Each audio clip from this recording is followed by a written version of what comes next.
El lado más oscuro de la naturaleza humana, es vista a través de los actos y pensamientos de personas sin razón ni conciencia.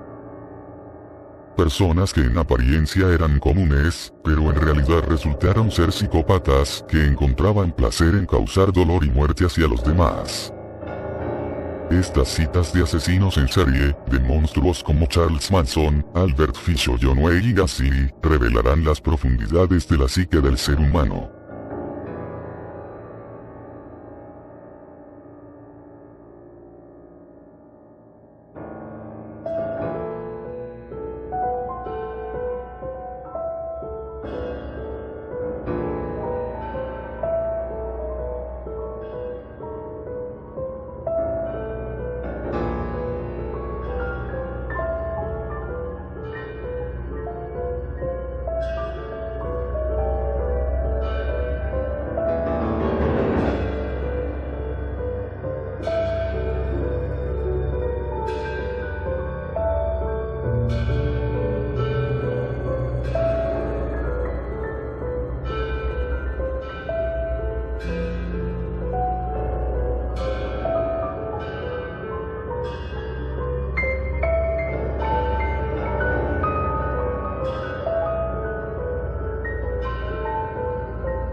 Ahora es momento de despedirse, espero que su estadía haya sido de su agrado. Suscríbete, da like y haz clic a la campanita para más contenido, y no olviden cuál es el camino a casa o quedarán atrapados en la ciudad perdida.